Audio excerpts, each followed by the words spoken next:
Bismillahirrahmanirrahim. Assalamualaikum warahmatullahi wabarakatuh. Alhamdulillahi hamdan katsiran thayyiban mubarakan fi kama yuhibbu rabbuna wa yardah. Wa asyhadu an la ilaha illallah wa asyhadu anna Muhammadan abduhu wa rasuluh. Allahumma shalli ala Muhammad wa ala ali Muhammad. Ya ayyuhalladzina amanu taqullaha haqqa tuqatih wa la tamutunna illa wa antum muslimun. Ikhwani wa akhwati rahimani wa rahimakumullah. Alhamdulillah kita berjumpa kembali di kajian manajemen qalbu para nabi sesuai dengan Al-Quran dan Sunnah. Ini pertemuan yang ke-11.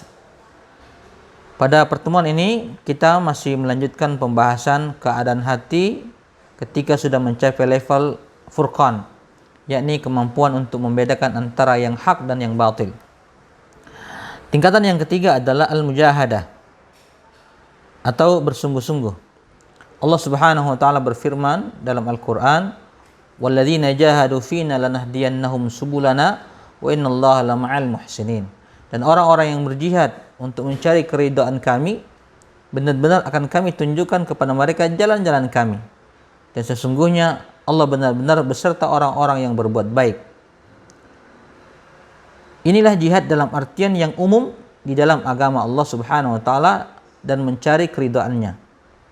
Di antaranya adalah jihadun nufus, berjuang melawan hawa nafsu, dan berjaga-jaga di wilayah perbatasan agar tidak terjerumus ke dalam perangkat syaitan dalam keadaan manusia lengah.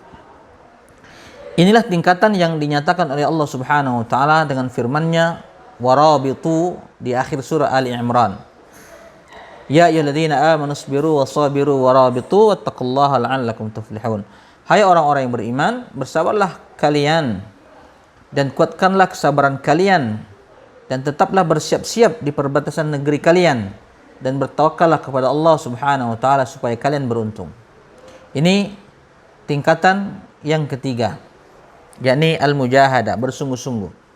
Bersungguh-sungguh dalam ketaatan kepada Allah Subhanahu wa taala, karena jalan ketaatan yang dimaksud dalam ayat itu sangat banyak di dalam Islam.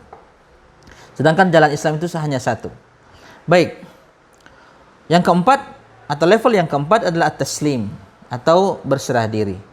Allah Subhanahu wa taala berfirman, "Fala wa rabbika la yu'minuna hatta yuhakkimuka fima shajara bainahum, thumma la yajidu fi anfusihim haraja mimma qadaita wa yusallimu taslima." Maka demi Tuhanmu, wahai Muhammad, mereka pada hakikatnya tidak beriman hingga mereka menjadikan kamu Muhammad sebagai hakim terhadap perkara yang mereka perselisihkan. Kemudian mereka tidak merasa dalam hati mereka sesuatu keberatan terhadap keputusan yang kamu berikan kepada mereka, dan mereka menerimanya dengan sepenuh penerimaan. Tingkatan ini, ikhwani fillah wa akhwati fillah, tingkatan taslim itu mempunyai 3 tahapan, yaitu at-tahkim, menerima keputusan hukum, kemudian lapang dada, kemudian berserah diri. Jadi tahkim, menerima hukuman, ketetapan hukum dari Allah Subhanahu wa taala, kemudian lapang dada, kemudian berserah diri. At-tahkim juga mencakup al-musyaratah dan al-muraqabah, agar jiwanya tegak di atas perintah Allah Subhanahu wa taala dan Rasulnya sallallahu alaihi wasallam. Adapun lapang dada dengan terlepasnya semua kesempitan, itu bisa dilakukan dengan al-mujahadah, bersungguh-sungguh, sehingga hati dapat mencapai level atau tingkatan taslim, berserah diri, atau terbebas dari setiap kerancuan yang bertentangan dengan berita, yakni berita wahyu dari Allah Subhanahu wa taala, kebenaran mutlak, juga syahwat yang bertentangan dengan perintah, kehendak yang bertentangan dengan takdir dan hukum syara', atau rasa cinta yang menggeser rasa cinta kepada Allah Subhanahu wa taala. Pemilik perangai seperti ini adalah orang-orang yang memiliki hati yang lurus, hati yang istiqomah, di mana manusia tidak akan selamat pada hari kiamat kecuali mereka yang memiliki hati yang selamat, hati yang lurus, qalbun salim. Karena penyerahan diri itu merupakan lawan dari penentangan yang lahir dari sebuah pengingkaran. Ikhwani wa akhwati rahimani wa rahimakumullah. Pengingkaran yang berlaku kepada pada kebanyakan manusia itu ada dua macam.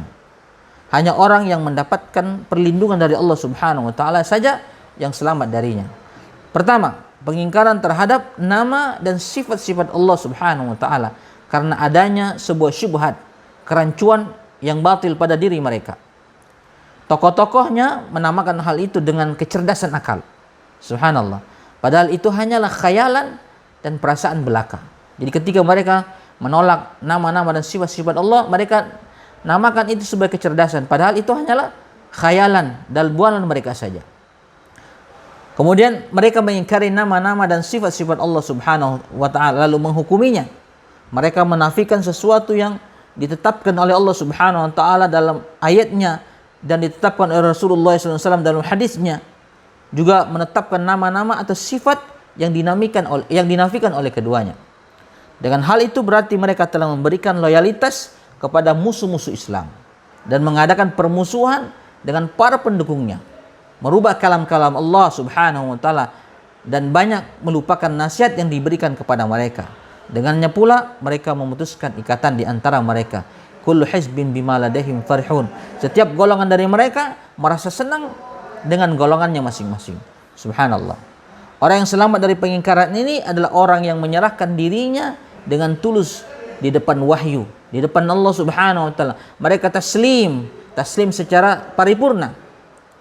Jika hati telah berserah diri, maka dia akan melihat kebenaran wahyu tersebut yang didukung dengan pembenaran akal dan juga fitrah. Akhirnya dalil dari wahyu, akal dan fitrah itu menyatu. Subhanallah. Inilah kesempurnaan iman.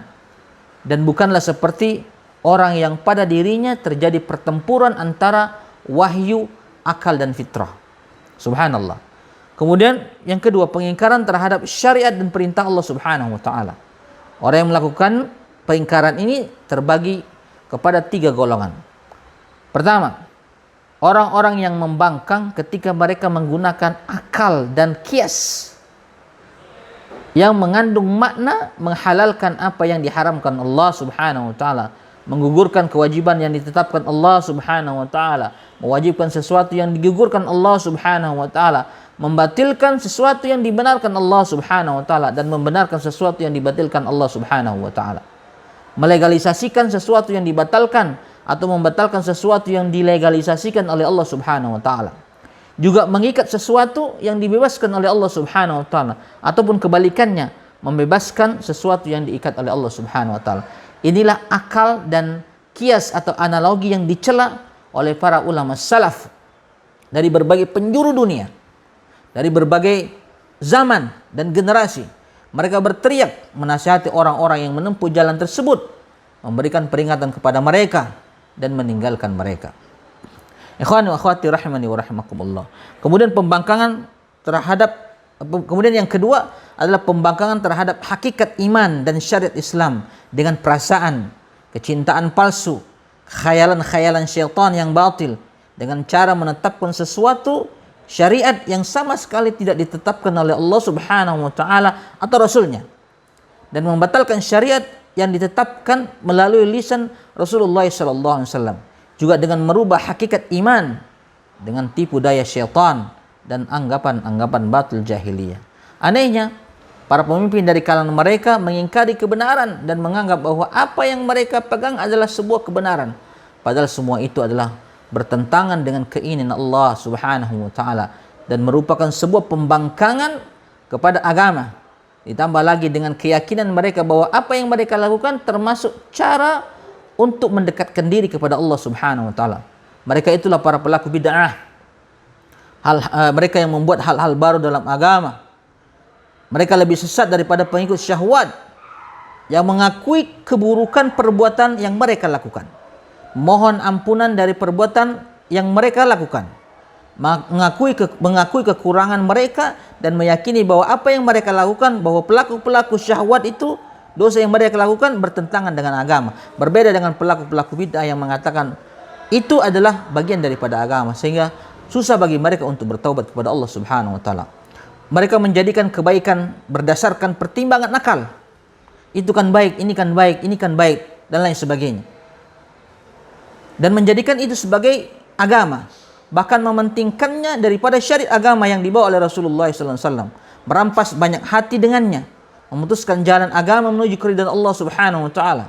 Pada akhirnya dari akal dan kias mereka inilah lahir kerusakan alam dan kehancuran dasar-dasar agama, dan hampir saja masalahnya menjadi besar dan sangat berbahaya. Seandainya tidak ada jaminan dari Allah Subhanahu wa taala dan adanya sekelompok dari umat ini yang menjelaskan dan menjaga agama Allah Subhanahu wa taala dari tipu daya mereka. Ikhwani wa akhwati rahimani wa rahimakumullah, ini yang bisa kita bahas pada pertemuan ini. Insyaallah kita akan sambung pada pertemuan selanjutnya. Mudah-mudahan bermanfaat. Mari kita tutup dengan kafaratul majlis. Subhanakallahumma bihamdika asyhadu an la ilaha illa anta astaghfiruka wa atubu ilaik. Wassalamualaikum warahmatullahi wabarakatuh.